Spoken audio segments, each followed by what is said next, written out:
Welcome back to this episode of Kelly the Kilted Therapist. I'm going to apologize if you were expecting to see Battlestar Galactica or images of Battlestar Galactica. Today, I'm going to talk to you a little bit about the prison of the mind, but I'm also going to talk a little bit about freedom and our ideas of utopia. This has been on my mind for a while, and I wasn't sure when the time would be right to present this. So I'm borrowing from Major General Thomas A. Lane, The War for the World, which was a 1968 book. And then from Perspectives of Psychology, we'll talk about B.F. Skinner. If you are anything like me and you follow some sci-fi, you've probably also seen episodes where our favorite characters end up in front of or somehow in a world where people are prone to pleasure or they're prone to trying to achieve an ideal. When I think about this, the thing that crosses my mind most poignantly is the Borg. This is a people who desperately cross the galaxy looking for anyone that they could assimilate. And when we think about assimilation, if you're not familiar with the Borg, this is an alien race that is hybridized. They join computer pieces and robotics to whatever they're taking into their collective. They even call it a collective. They use the terminology a hive mind. They have a queen, much like a beehive. And if you think about it in those terms, I also want you to think about exactly what does that mean? And the way that you draw meaning and the way that you interpret that may be different than the way that I do. But here's how I see this, and this is why I wanted to talk about this. We're often chasing an idea of how we want our world to be. A lot of the clients that I treat tell me things like, I don't want to feel like this anymore. Because when I ask them, what do you want to have happen as a result of therapy? I just don't want to feel like this anymore. And then we have to get to the root of what is this? What does that mean? I also hear people say, I just want to be happy. What does that mean? And now you might be thinking, Kelly, what is the deconstruction all about? Well, in therapy, it serves a function, a vital function. The first thing that it does is it gives me an opportunity, albeit with a blindfold on, to be able to connect with the person, to understand how they see their world. What does it mean to them when they think about what is a hive mind? Well, if we think about a hive mind, if you've got a central hub on a computer, that's a hive because it's running the rest of the collective, yeah? The same thing is true, though, of the Borg. And I made the joke, I don't think that the Queen ever sent out pamphlets that said, hey, come join my collective. We have great bennies. You never have to sleep. You never have to eat. You don't even have to think for yourself. We just do it all for you. If you also saw the Doctor Who episode, I think it was Peter Capaldi's Doctor, you realize that to a very limited degree, and I just lost the name of the aliens, they're robots. Essentially, you see the same thing. You see a hybridization of human joining with robotics. And then you see a very swift dominance over self in the individual. Even the Daleks represent this because there's an episode where Clara is stuck in a Dalek and she's trying to say, let me out. And it comes out, exterminate, exterminate. So you begin to get a very visceral picture, or at least I do when I think about that, because a couple of things are happening. And I think it's a subtle thing, but I think we get caught up in the minutia of everyday living, trying to compete with something that we've seen on a platform, in a movie, in a TV series. Maybe we've heard about it, or maybe we're looking at the neighbors trying to figure out, how do I keep up with them? So I'm going to read this to you. This is out of chapter 1. History is a study of the past, from which all the tension of living has been drained. The skeleton of events remains, and from this remainder, motives and passions are deduced.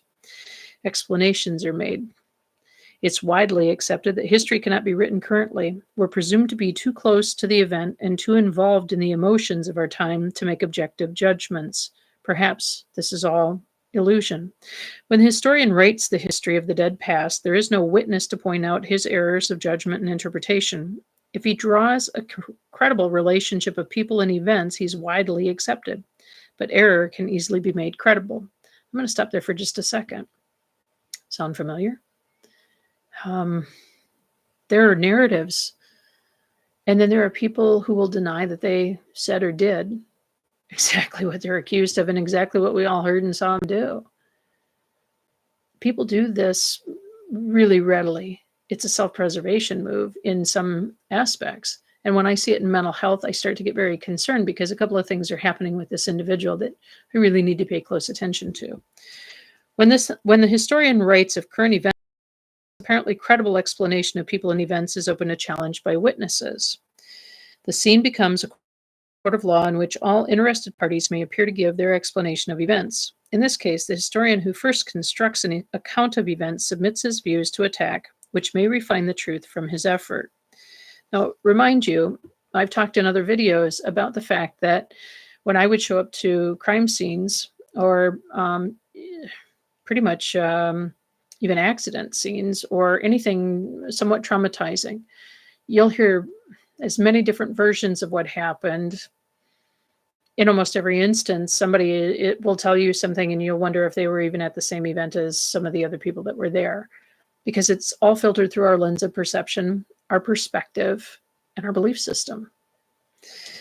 The witness who fears to injure the feelings of his contemporaries and therefore seals his testimony for revelation to a later generation, at the same stroke withdraws his testimony from the criticism of his contemporaries. He'd rather injure their reputations than their feelings. That should also sound familiar and be striking. This was written in 1968.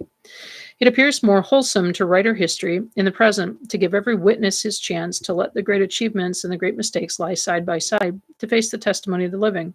Out of this process, we make a record. Out of the record, we should be better armed to see the truth. There's a further reason for writing current history. It's related to the hope of scholars that history may provide a reservoir of human wisdom from which guides to present action may be formed. When we write current history, we bring these guides of the past into current application in judging the affairs of men. If we do this well, we may effectively unite the past and the present for the benefit of mankind. The effort in any event seems the only hope of bringing history to its full flowering as the bridge between the past and the present. If we cannot learn to apply the lessons of history to our present problems, history can have only a remote cultural value for us. When the lessons of history are rejected as the experience of a dead past, old errors are embraced as the new truth. Man is thus condemned to the unending repetition of error as civilization enacts its cycle of growth and bloom, decay, and resurrection. I'm going to stop there for just a minute because he goes on to talk about the mechanistic view that man attempts to assert around his world. Everything that he's talking about there is that there is a conscious decision on our part to protect ourselves, even if we frame it in very subtle terms, such as, I can't believe that happened. And then we go looking for confirmation of something in a different way in order to make it more palatable. I was thinking, as I was talking with somebody a couple of days ago about a sexual assault, as I was listening to them recount the sexual assault, the thing that stuck out in my mind was they were speaking in very matter-of-factly terms, which suggested to me that there's an acceptance. This happened. I definitely was a victim of this. But in this telling, it was as though they were recounting this as though it happened to someone else. Now, this is an important thing to pay attention to if you happen to be a layperson who is hearing someone describe an account. If we are compartmentalizing in order to save our psyche and our identity, we will do that. We will talk about things in very matter-of-fact terms because we're really working hard not to have an emotional value with this. Because this is something that completely overwhelms the entire system, because often in the throes of this, the person is in survival mode and the brain says, I got to protect me. But also, as I'm talking about him and talking about history, the thing to bear in mind is that when people come to me and they say, I don't want to feel like this, I don't want to hurt anymore. They don't always say, I don't want to hurt anymore. They just say, I don't want any more of this. And when we get right down to the root of it, what they really don't want is they don't want someone else to have that authority, that dominance, that control in their lives. So when I talk about freedom, let's define freedom. What does it mean to you to truly be free? And I'm talking here more in the realm of emotional freedom, intellectual freedom. And I'm not talking political freedom. I'm not talking about political correctness or, the taboo subjects, religion, death, taxes, or finances, and um, yeah, relationships. I'm talking really more about the fact that there's an intrinsic part of us that wants to be in one of a couple of camps. One of us would really like to be the Borg. For lack of a better way to say it, we really want someone else to just be in the driver's seat and we just show up. Danny Pink, in that Capaldi episode, reveals himself as having been, taken. And the name, I almost had the name. I'm sorry, I'm such a poor Who fan, because I should know the name of the. They showed up first as ghosts, and then when Rose and the doctor. Anyway, that was a rabbit trail. Sorry, but the point is, when Danny takes the mask off, there's still a little bit of humanity left in him. Now, he was a soldier before he was killed.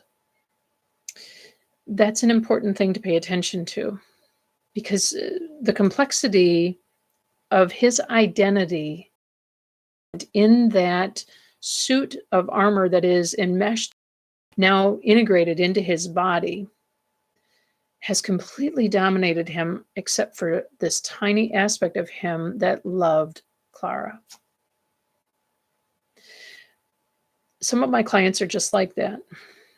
They're stuck in a prison, sometimes of their own making, quite frankly. They can't see that the door swings open and that they've got the key, and they've had the key the whole time. Because in their world, the prison started out as something that gave them safety. And for a little while, it was perfect. It was their utopia. It was a place where they felt they could navigate without that judgment, without the self-judgment, the self-flagellation, the guilt, the shame, the sadness. But there's a point where some part of us, and I've found this to be consistently true, also when I was a patrol officer at certain crime scenes, there is a small part of us that will fight back and say, not me. That's not happening to me. And it will stand up against that. And it will try to fight the negative feedback loop that keeps itself balanced.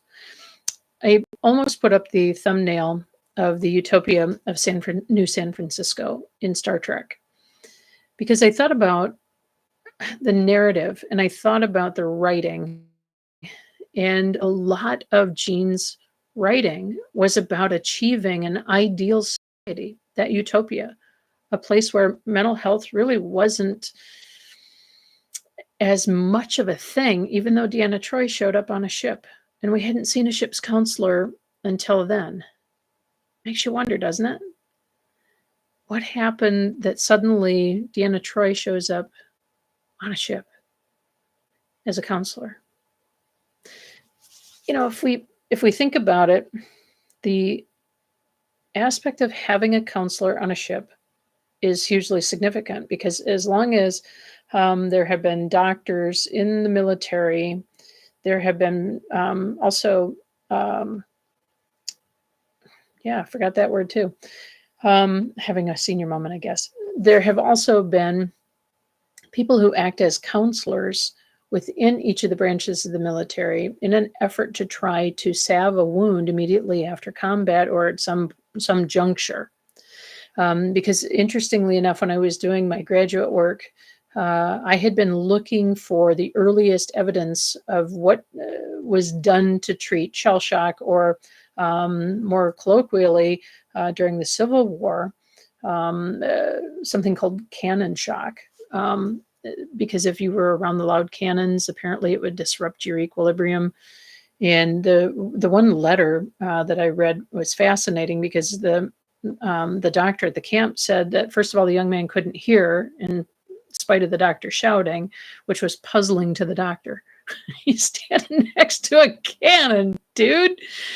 But the thing is, it invites us to notice that we make a lot of assumptions about our world, don't we?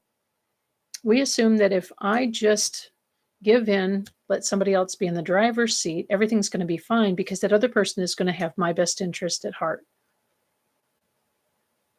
No, they don't.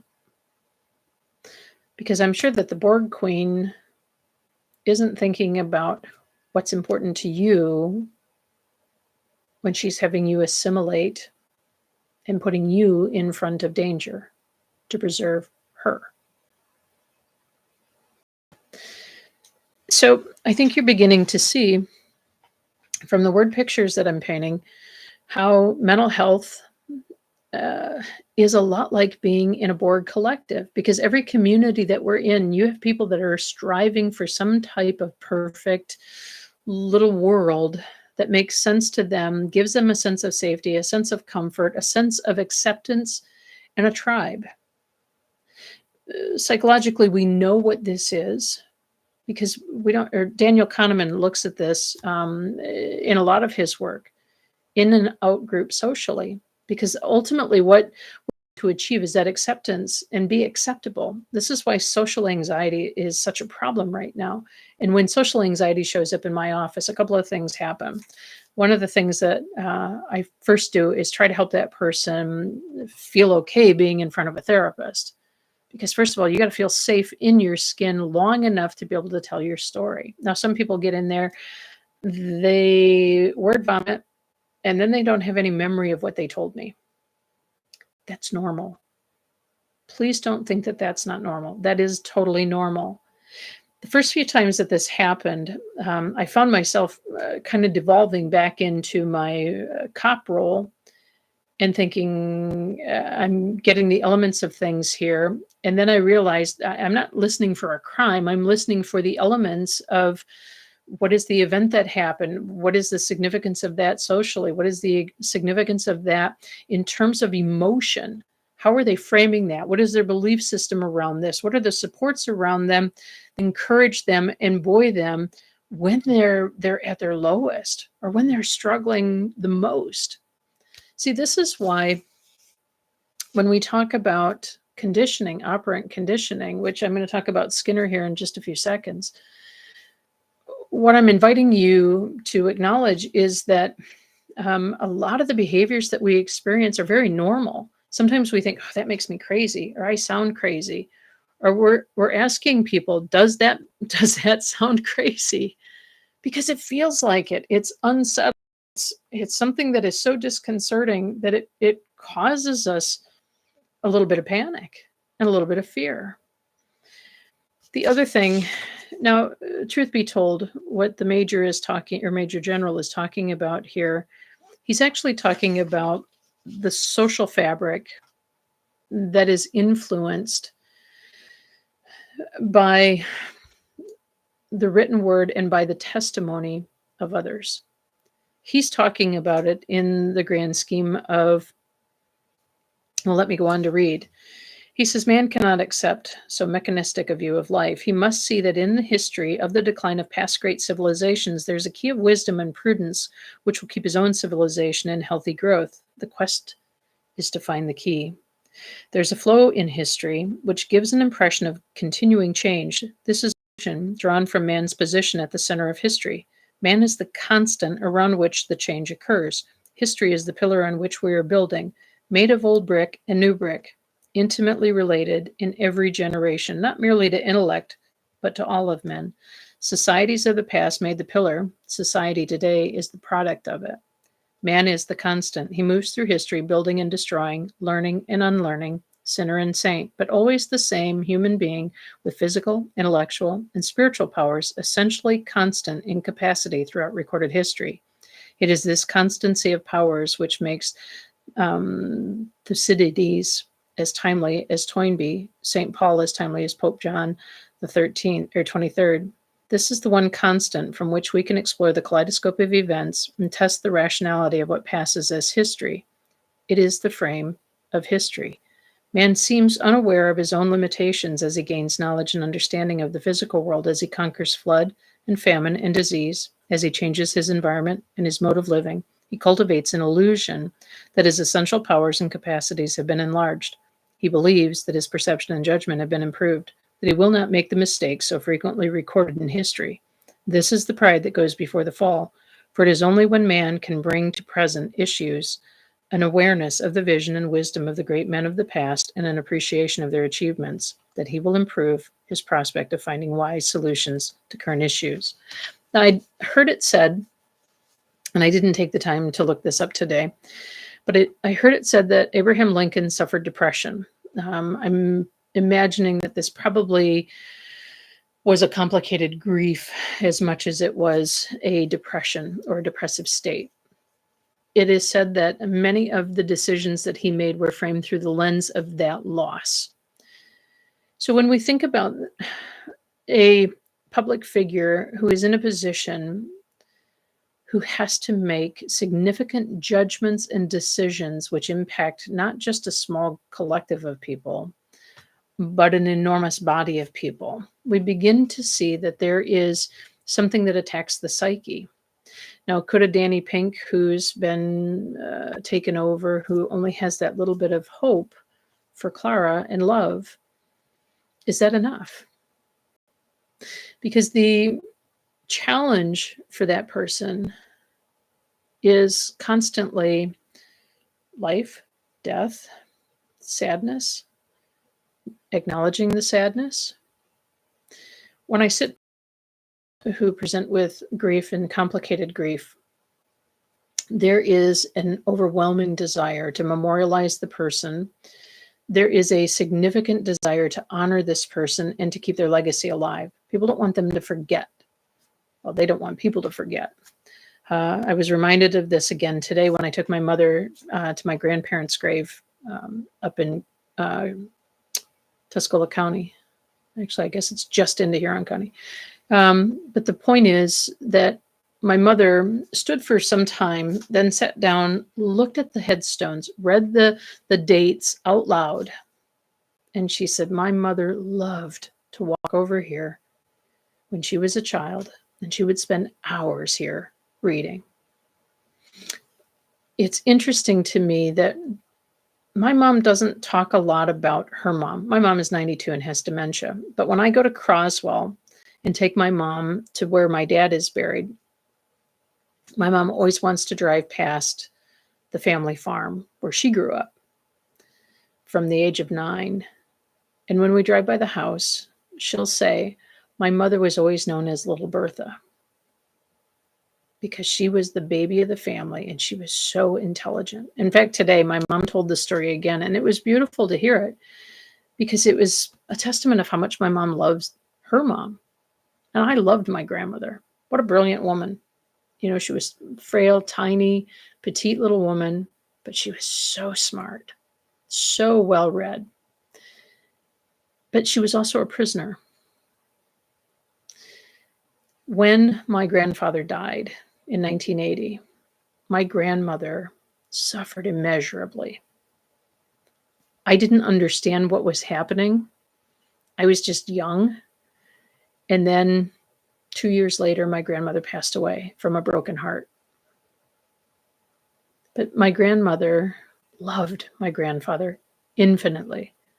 This is a woman who, my grandfather stood just about 6 foot tall. And my grandmother was probably 5'2" and maybe weighed 100 pounds soaking wet.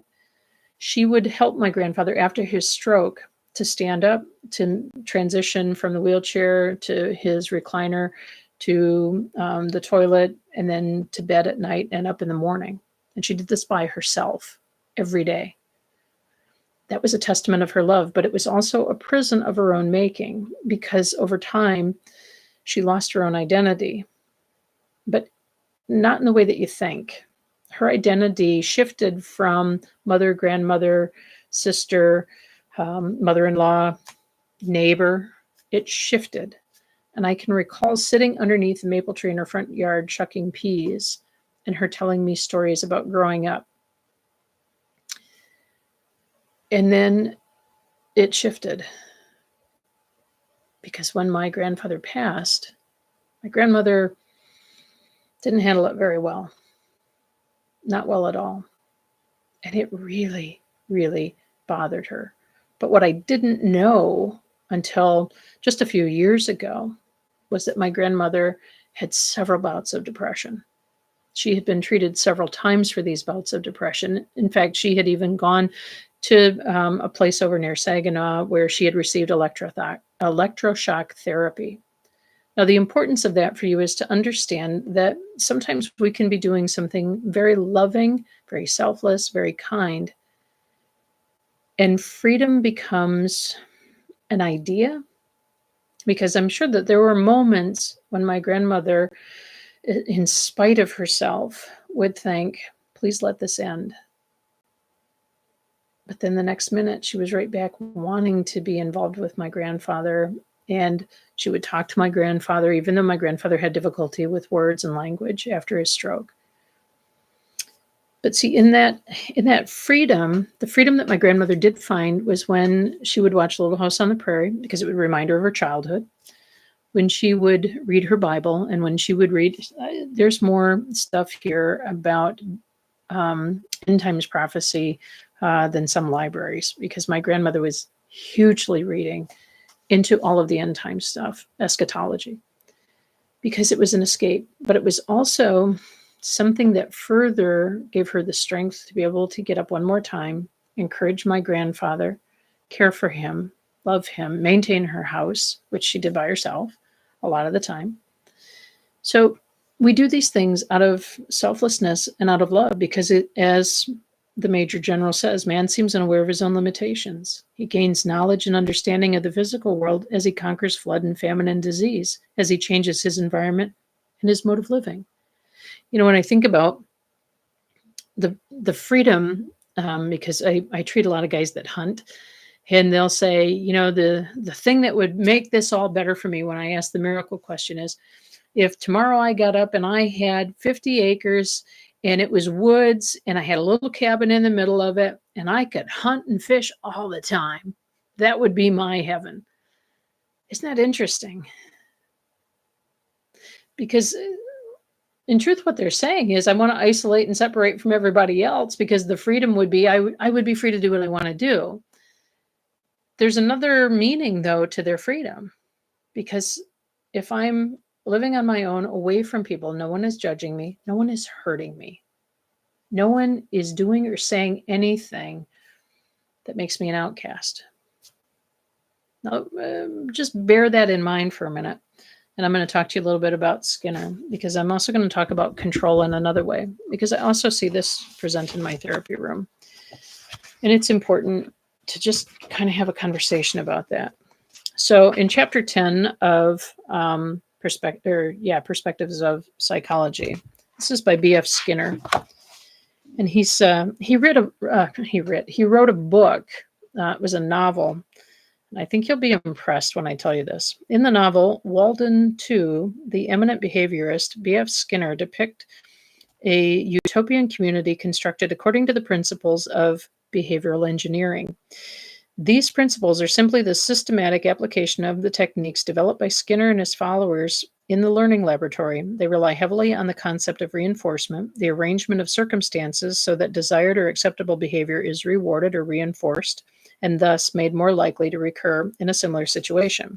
The novel describes a 3-day visit to the community by an academic psychologist named Burris, a philosopher colleague named Castle, and 4 of their friends. The workings of the community are explained to them by its founder, Fraser, an old friend of Burris's. In this excerpt, Castle, who's been skeptical for 3 days, has just accused Fraser of being a managerial Machiavelli, a silent despot. Fraser here responds with a discussion of the concepts of freedom and control from the point of view of reinforcement theory. More recently, Skinner wrote a book called Beyond Freedom and Dignity, which elicited reactions much like Castle's. So I'm not going to read the whole excerpt here, but what I'm going to tell you is there's a couple of terrifying questions here. Quote, Mr. Castle, said Fraser very earnestly, let me ask you a question. I warn you, it will be most terrifying question of your life. What would you do if you found yourself in possession of an effective science of behavior? Suppose you suddenly found it possible to control the behavior of men as you wished. What would you do? That's an assumption. Or is it? Take it as one if you like. I take it as a fact, and apparently you accept it as a fact too. I can hardly be as despotic as you claim unless I hold the key to an extensive practical control. What would I do? Said Castle thoughtfully. I thought I would dump your science of behavior in the ocean and deny men all the help you could otherwise give them, and give them the freedom they would otherwise lose forever. And give them, or how could you give them freedom? By refusing to control them. But you would only be leaving the control in other hands. Whose? The charlatan, the demagogue, the salesman, the ward healer, the bully, the cheat, the educator, the priest, all who are now in possession of the techniques of behavior engineering. Pretty good share of the control would remain in the hands of the individual himself. That's an assumption too, and it's your only hope. It's your only possible chance to avoid the implications of a science of behavior. If man is free, then a technology of behavior is impossible. But I'm asking you to consider the other case. Then my answer is that your assumption is contrary to fact and any further consideration idle. And your accusations were in terms of intention, not of possible achievement. Fraser sighed dramatically. It's a little late to be proving that a behavioral technology is well advanced. How can you deny it? Many of its methods and techniques are really as old as the hills. Look at the frightful misuse in the hands of the Nazis. And what about the techniques of the psychological clinic? What about education or religion or practical politics or advertising and salesmanship? Bring them all together and you have a sort of rule of thumb technology of vast power. No, Mr. Castle, the science is there for asking, but its techniques and methods are in the wrong hands. They're used for personal aggrandizement in a competitive world, or in the cases of the psychologist and educator, for futilely corrective purposes. My question is, have you the courage to take up and wield the science of behavior for the good of mankind? Your answer, that you would dump it in the ocean? I'd want to take it out of the hands of the politicians and advertisers and salesmen too. And the psychologists and educators? You see, Mr. Castle, you can't have that kind of cake. The fact is, we not only can control human behavior, we must, but who's to do it and what's to be done? So long as a trace of personal freedom survives, I'll stick to my position, said Castle. Isn't it time we talked about freedom? We parted a day or so ago on agreement to let the question of freedom ring. It's time to answer, don't you think? I'm going to stop there. Because remember, I told you this isn't about politics. This is just about understanding that operant conditioning is something that can happen, and sometimes people aren't aware that it's happening to them. In particular, an abusive spouse. In particular, an abusive boss. In particular, friends who claim that it's all about them, and they tell you that they care about you, but they really never ask about you. They never really spend any time getting to know you. It's all kind of surface level unless it comes to them.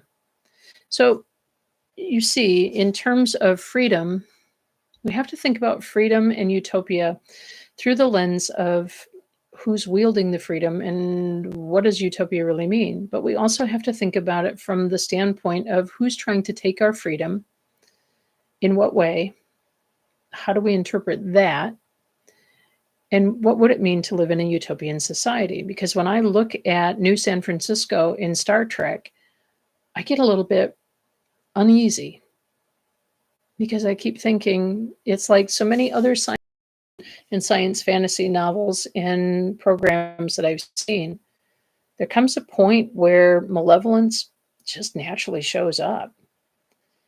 And one of the things about my job as a marriage and family therapist, regularly we're tasked ethically to spend time uncovering our own biases. And then recently, um, there are mandates from practicing authorities which tell us that we're to regularly engage in training around bias. And I got into a little bit of trouble when I was in California with an instructor because there's a guy named Gerald Sue Wing. I'm not a fan. I think we can know something and become, what is even the right word?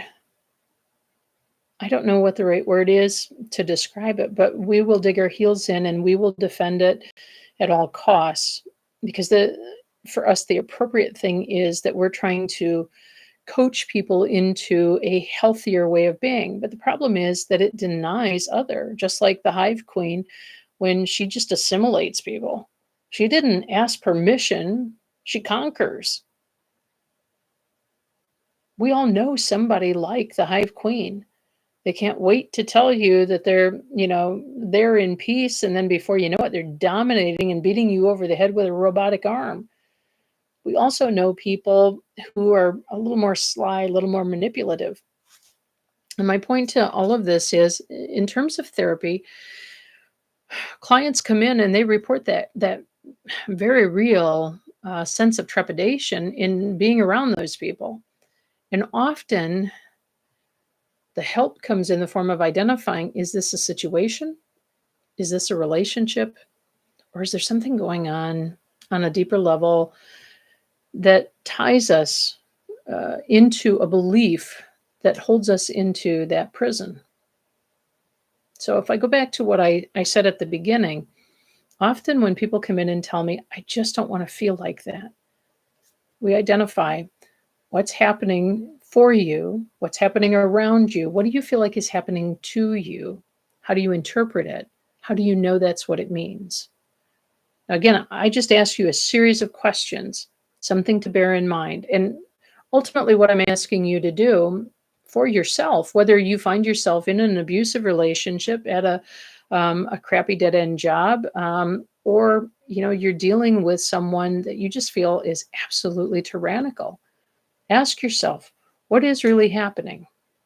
Because if people are telling you what you experienced is not what you experienced, it's a situation.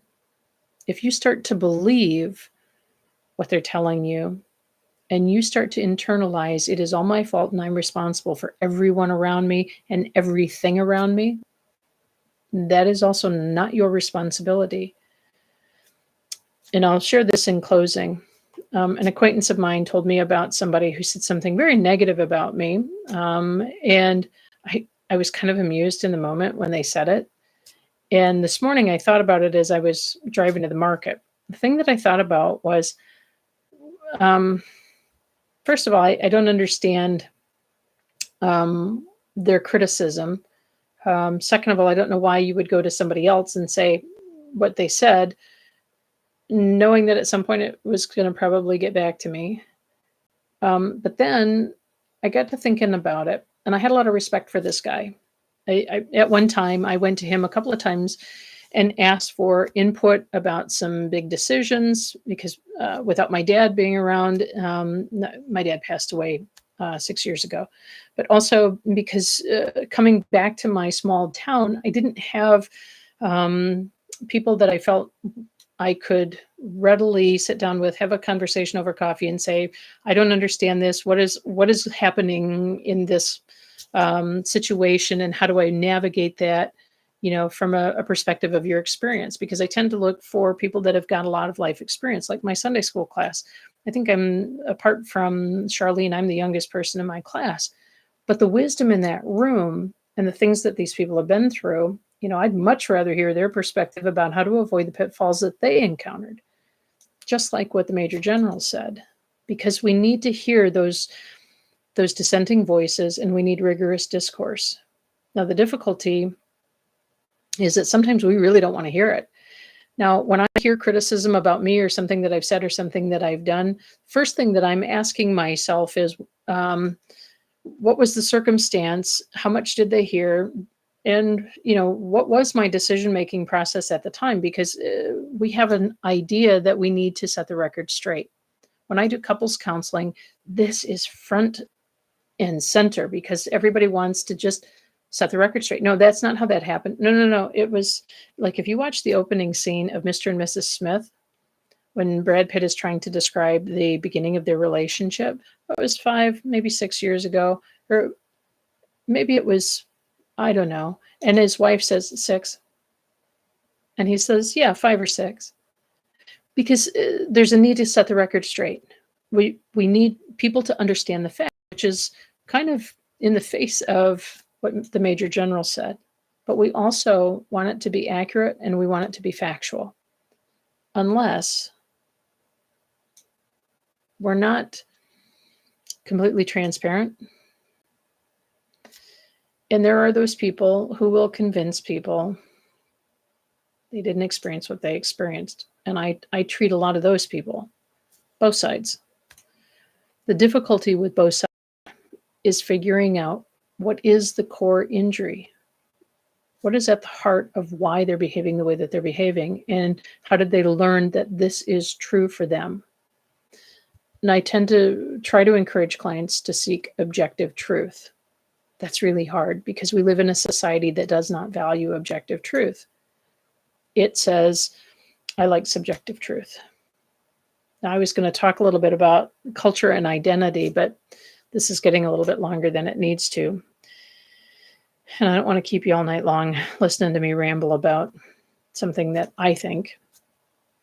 So from a clinical standpoint, I encourage you, if you're struggling, if you're having difficulty figuring out, am I the one that is wrong? And what is really happening? If you're struggling, don't hesitate to reach out either to me or to another therapist in the area or in the area where you live, because ultimately, unlike what Skinner said, because at the time that Skinner wrote that book, psychotherapy was on its way out. It's considered a soft science. It's a lot harder to objectively measure results. How I measure results is when somebody will send their friend to me. How they measure results, they've learned how to navigate what they feel and they get to the other side. So I encourage you, if you're struggling, reach out. There are still quality therapists. There are still people who are not trying to push you in a particular direction. I rarely tell people the diagnosis. I also rarely tell people what to do. I make suggestions about things that I know work, like deep breathing, Wim Hof, the cold water, also a polyvagal hug. So let me just end this by saying this. Every day we are bombarded by images, sights, and sounds, and we are nudged by artificial intelligence programs that make it very inviting to be a Borg. I encourage you, examine for that little bit of hope in you that says, I'd really rather not. But it requires us to take personal accountability. It also requires us to be in the driver's seat. When I think about my trip coming up to Scotland, it was a little daunting thinking about having to drive on the opposite side of the road and drive a stick shift with my left hand instead of a right, because I haven't owned a stick since I left South Dakota. So it's going to be a challenge, but I'll be in the driver's seat. I'm Kelly, the Kilted Therapist. Thanks for joining me. You have a great night or a great day wherever you are. And if you get an opportunity, leave a comment, or at the very least, just let us know what you'd like to see, whether it's therapeutic or if there's an adventure or if there's some information that you want. I'm also a contributor to a documentary. It's called Severed Conscience. It's available on Rumble. We also have a companion book that's available on Amazon. So I'm happy to answer your questions. Or if you simply just need some direction about how to find a good therapist, again, I'm your girl, Dragon Slayers Anonymous. Online. Thanks.